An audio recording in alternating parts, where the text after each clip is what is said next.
versus T1. Game 1. And they're if they're even, I think they can actually do a pretty good job of fighting back as long as they just avoid team fights, be very aware of Dawnbreaker. You know, there's a hero that not everybody's really playing so much, so just be really aware of that global potential. Well, let's see if T1's coach March agrees with this analysis, and he also thinks that they can take them over. As we go down to SUNSfan Selects, who's going to ask him some questions. Similar situation here. Lena's a tough matchup. You're not going to win this lane ever if the players are equally matched. And I think Karl against Limp is a pretty fair lane matchup overall in terms of just raw lane mechanical skill. So I would imagine Karl will be pulling ahead here. Yep, I mean, relatively even to start things out, but of course it is early, like you said. They're going to get each respective water rune. Nico Baby this time around will be playing the Morphling in this bot lane, and we can talk a bit about Dawnbreaker, who gets canceled there. FNG, Shockwave brings him back in. And getting the treads flown out now.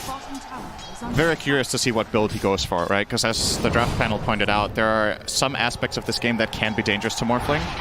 So you could maybe see him go for something like a Lincoln Sphere against Bane, which isn't necessarily ideal. Okay, FNG in trouble. Dawnbreaker not going to fully connect on FNG. Limp gets the nice cookie, stun, and the regen rune, and Karl just getting kited around. Another kill goes the way of Alliance. Is FNG taking some harassment, but looks like he will live through the day thanks to the support of the rest of his team. No. Around 18 minutes, pretty good. It looks like T1 will finally get this tier 1 bot. Oh, Nico Baby. Oh, LSA is going to connect. There's the Fiend's Grip from afar as well. Laguna Blade finishes off Nico Baby.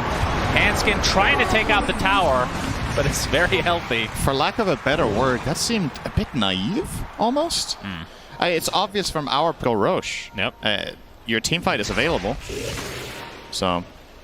And we're going to have a smoke from Alliance. We'll see if they find a kill here. Sleight of Fist going to dodge some spells from Karl. Oh my 23 God. Savage jumps in, and it's going to be a very quick kill onto Hanskin. In the meantime, Epicenter goes up, but there's the RP to counter it. And T1 taking 3 kills for themselves and taking basically no damage in this engagement.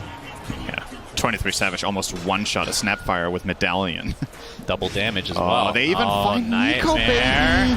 Does get off the attribute shift, though. And wow. Yeah, double. It's going on quite the walk. Yep, LSA, Karl trying to find some more. TPs from Alliance are coming in, but the double burrow strike, S4. BKB popped by Karl, though, and FNG is just going to go down to the right clicks. Nico Baby trying to find some sort of collateral kill here. Whitemon's just going to nightmare him, and 23 Savage in the vicinity. Completely surrounded is Nico Baby. And 4 dead for Alliance, although technically Ember died quite a while before that. Hanskin, the last remaining member for now, attempting to TP. We'll be fine. Crazy good. Okay, trivia. Huskar. Trivia. Huskar's the answer. Trivia after this fight. All right, we got... That's not much of a fight. FNG's dead.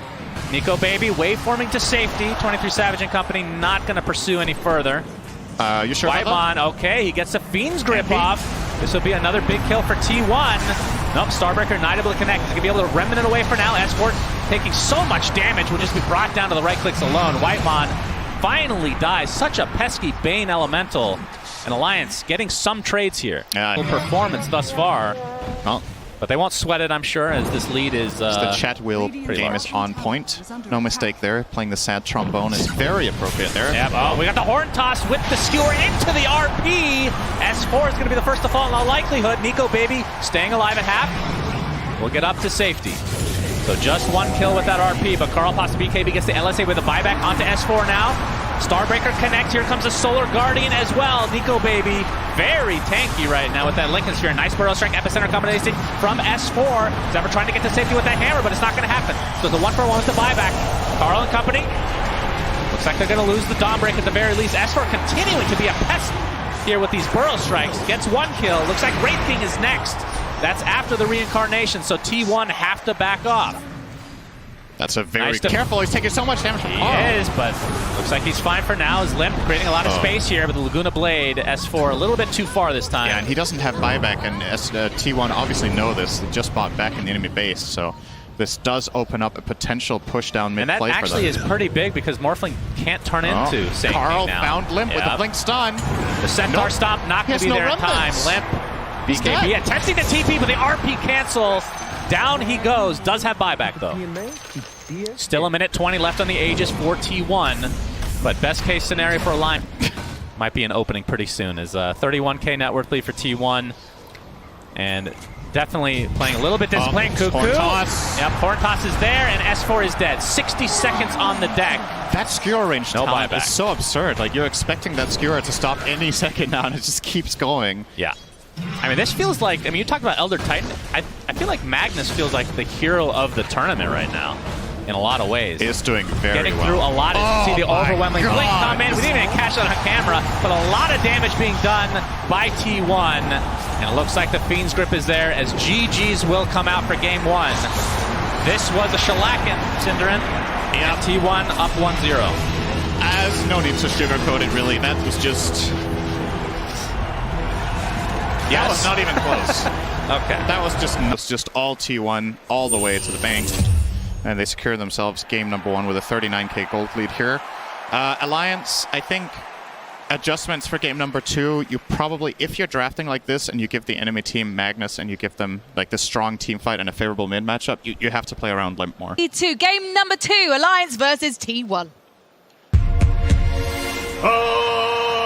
Alliance versus T1. Game 2. What do you think they should be worried about as Alliance? Some weaknesses of this draft. Laning stage maybe for Tide. In most of the group stage games, we saw Slark get banned out against Tidehunter for worries of that extra harass. And with it being a tree, that's a pretty aggressive dual lane with Leech Seed and the Bramble, whatever, Nature's Grasp. There we go. Yes. I've heard that lane's not actually so bad for the From BSJ? for the Tide anymore. Tidehunter, which historically is pretty good for Slark in terms of the mid to late game once you get past the laning stage. Because you have just this fat tanky hero that you can just get stacks off of. Yeah. It's Cuckoo. Now it looks like FNG is going to take a tumble here. So first blood goes the way of T1 with the Enchant Totem. And actually the thing I had to hold that thought. Double Impale coming out from Whitemon again. S4 gets hexed, and there's the pounce. It does connect. Popping the wand, keeping alive a little bit longer, but 23 Savage. Well, actually, it wasn't him. Whitemon somehow stole the kill from his position once. I don't like that narrative, Shannon. It's not a steal. You can see in terms of CS, Carl just slightly ahead of Limp right now as he's going to get the Sleight of Fist. Here comes Zephyr from the side. Gets off the Nature's Grasp, going to slow a bit with that Leech Seed as well. Limp in quite a bit of trouble. Pops a Fairy Fire. TP support coming. He's dead. Zephyr. Yeah, the last Sleight of Fist, and now FNG might be in some trouble. He's dead. Double Remnant. Zephyr will be able to get up a couple right clicks along with the Leech Seed again coming online. So double kill for Carl to start this game. T1 doing very well. I was going to... Since there is a stack for Medusa to eventually take, but you can see that there's a somewhat aggressive ward also placed in that area for T1. So when that is being taken, they'll probably try to contest. 23 Savage. Trying to get some trade-off here. Might dive here. This is dangerous, though. Yeah, he's going to think twice especially about with it. 23 Savage having his ult, so a lot Carl. of passive regen now. Carl gets off the Searing scores Chains. S4 is going to apply the Ravage, And but then will it dies. save his life? Negatory. Sleight of Fist finishes him off, but Limp & Company might be able to get some beautiful trades here. Carl does one more Sleight of Fist, but dies shortly after. In the meantime, 23 Savage destroys Crystal Maiden despite getting that freezing field out for about a half a second. Hanskin looks to be next on the menu, but he does get Cookie off in time. 23 Savage, okay, we have the Mortimer's Kisses from afar, but they're going to go for the Limp kill. They'll get it successfully. It'll cost him his life. But he does get the stack at the very... G takes him out there. From the Crystal lane. Nova saves him. Very good. It takes him out from the lane. Technically correct is always correct. Alliance looking to go on 23 Savage, who's very low on mana right now, but Here comes T1. Dagger on Shaker. They want to jump in. Oh, Pounce not able to connect for 23 Savage. Cuckoo, like you said, Blink Dagger's there. It gets the Enchant Totem off. And Limp Astral steps to safety. Does that have any more stacks, though? Another 6 seconds before it comes off cooldown. Mortimer kisses from afar. Very good Up kisses. close, actually onto 3 heroes. T1 taking so much damage, but the Echo Slam is expended to at least get 23 Savage. It's going to be a trade for 3, though. Triple kill for Hanskin with a god tier Mortimer's Kisses. Oh my god, can you imagine damage? Getting really big value out of that. Zephyr, Cookie connects on top of him. He's going to be taken out very quickly. Wait, Never mind. what? Gets the overgrowth off. They got a little bit too confident. Finally gets taken out, though. But the TPs are here from T1 trying to turn this around. Limp takes a tumble. 3 dead so quickly in favor of T1. Hanskin will get hexed as well.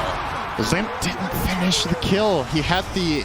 I mean, would that have made a difference, you think? He thought the Trent was dying, so he used Dissimulate, right? And he... So we'll be able to use Enchant Totem to initiate farmed, along with the Blink. Yeah, position 3 Earthshaker always feels pretty good because you can get these items really fast compared to what we're used to. Oh, they're going to see a big collision here. Yeah, that's true. Fake Grenade on Earthshaker, pretty disgusting. S4 trying to tank things up as the initiation comes. Carl, let's see the BKB picked up, or popped by 23 going to town on S4 in the meantime. You can see Ember Spirit creating so much space on the backline. Nico Baby forced his ult out. Now Hanskin not quite going to die here. It's nice taunt onto Carl, but there's the double kill with the Sleight of Fist. He's taking a lot of damage, though. Can he get out in time? It's 23 just focusing on Nico Baby. There's the Overgrowth to keep them in place. There's so many stacks now, but finally the Ravage comes out onto S4, but it's not going to matter, syndereN. This is going to be a full team wipe for T1, and they barely took any damage. It's such a godly fight from Carl. He just does everything. Hood, Halberd, at least has some sort of defensive tool against that Slark, but the problem is you can outlast, but can you even kill? That doesn't make sense. Outlast was the wrong word. Okay, Makes Nico a lot Baby of sense. Nico Baby, he gets off his ult. They're just going to try to withstand it. FNG and company have come to help out as well. Sleight of Fist doing so much damage. FNG again dead. No big surprise. There's the Searing Chains now. Nico Baby trying to stay alive, but it looks like the right clicks will come through. 23 getting that one with the BKB activated, and they're not done yet. Looks like Hansking is next on the list as S4 and Alliance are starting to crumble here, syndereN. T1 looking primed to take this series 2-0. They lose one, it's only Cuckoo. And again, this is hindsight, but burst damage against Slark would be very nice in this scenario. Oh, here we go. Jump in from Carl. Looks like FNG is just going to die. No, actually lives with barely any HP, and then finally gets taken out first as Carl will go back to safety. 23 on the back line now, trying to target Limp. You see the Fissure come out as well. BKB dodging the Ravage as a result. Limp is going to stay alive though. Mortimer's kisses from afar. Cuckoo taking the brunt of the damage here. Looks like he's going to drop the first to fall for T1, but 23 looks perfectly healthy for now. Pops his ult. He still gets one kill. Nico Baby very low on mana, which means he is very susceptible to die here, syndereN. 23 resetting, going back in, buyback. You see the mana drain coming from Whitemon as well. Nico Baby pops the wand, but to little avail. Zephyr does get off his ult, but the Finger of Death taking Nico Baby out in spades. No buyback for him. You see a nice freezing field come out, but it's going to result in the kill of Carl. In the meantime, beautiful nail on the 2. S4 on the run. Trying to get back into this base. Is 23 not scared of anything because that Aegis is still intact. That was maybe a little bit too cute there from Savage, but he's obviously able to reset out of here.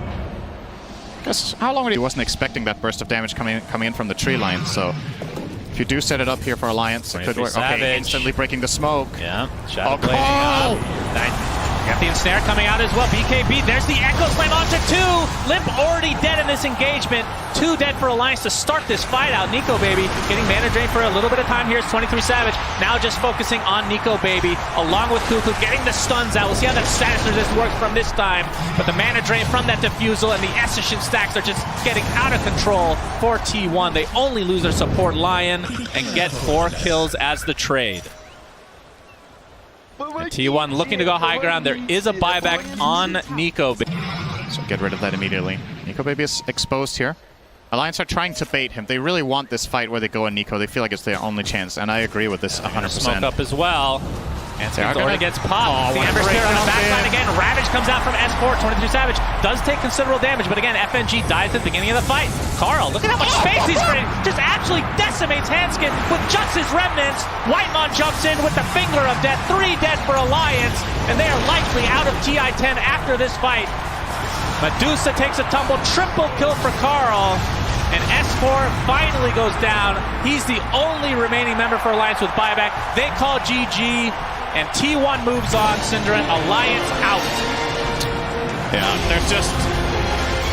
there's just no doubt about it after watching these 2 games. T1 just clearly the better team at this event.